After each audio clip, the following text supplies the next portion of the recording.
आज हम बात करेंगे कि शरद पूर्णिमा का इतना महत्व क्यों है। हिंदू धर्म में अमावस और पूर्णिमा का बहुत महत्व है। साधारण पूर्णिमा और अमावस के दिन कई तरह की पूजा की जाती है। इन सभी में शरद पूर्णिमा हिंदू धर्म के लिए बहुत महत्वपूर्ण है। हर साल अश्विनी मास के शुक्ल पक्ष में शरद पूर्णिमा का व्रत माता लक्ष्मी को प्रसन्न करने के लिए रखा जाता है। शरद पूर्णिमा के बाद शरद ऋतु का आगमन हो जाता है। शरद पूर्णिमा के दिन खीर रखने का बहुत महत्व है। मान्यता है कि शरद पूर्णिमा के दिन चांद से अमृत की वर्षा होती है, इसलिए इस दिन दूध से बनी खीर को खुले आसमान में या घर की छत पे रखा जाता है। ऐसा करने से शरद पूर्णिमा की चांदनी में खीर औषधीय गुणों से भर जाती है। लेकिन इसका धार्मिक महत्व के साथ साथ वैज्ञानिक तथ्य भी है। मान्यता है कि शरद पूर्णिमा का चांद धरती के ज़्यादा करीब होता है और इस चंद्रमा में पृथ्वी पर कुछ ऐसी किरणें आती हैं जो सभी रोगों को दूर करने में असरदार होती है। इसलिए इस दिन लोग दूध की खीर बनाकर रात भर चांद की रोशनी में रखते हैं। इसका सुबह सेवन करने से सभी तरह की बीमारियां से राहत मिलती है। आदि में रोग प्रतिरोधक क्षमता होती है, जिसे खाने से इम्यूनिटी बढ़ती है। वैज्ञानिकों के अनुसार दूध में बहुत ज़्यादा मात्रा में लैक्टिक एसिड पाया जाता है। दूध की खीर जब चांदनी रात में रखी जाती है, तब यह अधिक मात्रा में चंद्रमा की किरणों को अवशोषित करता है।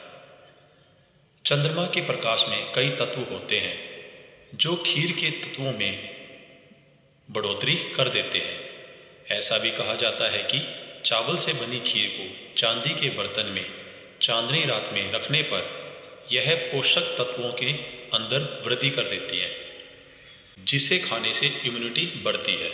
अगर कभी पूर्णिमा के दिन चंद्र ग्रहण लगा हो तो दूध या खीर को नहीं रखना चाहिए, तब यह अमृत का कार्य नहीं करता और ऐसी चीज को रखने से वह हानिकारक होती है। पूर्णिमा के 10 रहस्य हैं। नंबर 1, पौराणिक मान्यता के अनुसार शरद पूर्णिमा की रात को चांद पूरी 16 कलाओं से पूर्ण होता है। इस दिन चांदनी सबसे तेज प्रकाश वाली होती है। नंबर 2, शरद पूर्णिमा को कोजागिरी पूर्णिमा भी कहते हैं। पश्चिमी जगत में इसे ब्लू मून कहा जाता है। कहते हैं नीला चांद वर्ष में एक बार ही दिखाई देता है। एक शताब्दी में लगभग 41 बार ब्लू मून दिखाई देता है। नंबर 3, वैज्ञानिकों के अनुसार इस दिन चंद्रमा का प्रभाव काफ़ी तेज होने के कारण शरीर के अंदर रक्त में न्यूरॉन सेल्स क्रियाशील हो जाते हैं और ऐसी स्थिति में इंसान ज़्यादा उत्तेजित या भावुक रहता है। पूर्णिमा की रात मन ज़्यादा बेचैन रहता है और नींद कम ही आती है। कमज़ोर दिमाग वाले लोगों के मन में आत्महत्या या हत्या करने के विचार बढ़ जाते हैं। नंबर 4, चांद का धरती के जल से संबंध है। जब पूर्णिमा आती है तो समुद्र में ज्वार भाटा उत्पन्न होता है, क्योंकि चंद्रमा समुद्र के जल को ऊपर की ओर खींचता है।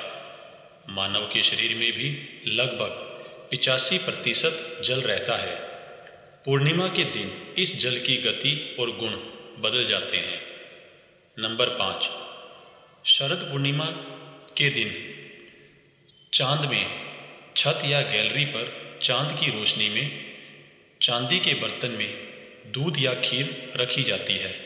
फिर उस दूध या खीर का भगवान को भोग लगाकर पिया जाता है या खाया जाता है। तो माना जाता है कि इस दिन चंद्रमा की किरणों से अमृत गिरता है।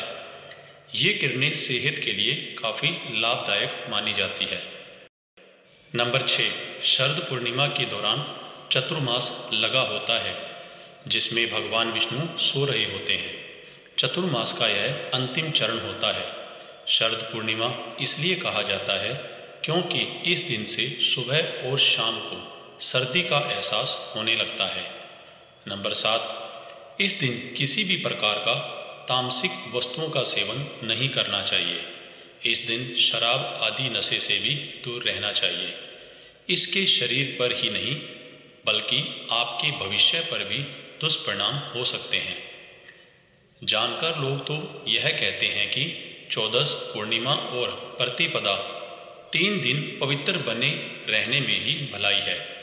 नंबर 8, जिनको पेट की दिक्कत है यानी चय उपचय की क्रिया धीमी होती है, तो अक्सर सुनने में आता है कि ऐसे व्यक्ति भोजन करने के बाद नशा जैसा महसूस करते हैं और नशे में न्यूरॉन सेल शिथिल हो जाते हैं, जिससे दिमाग का नियंत्रण शरीर पर कम और भावनाओं पर ज़्यादा केंद्रित हो जाता है।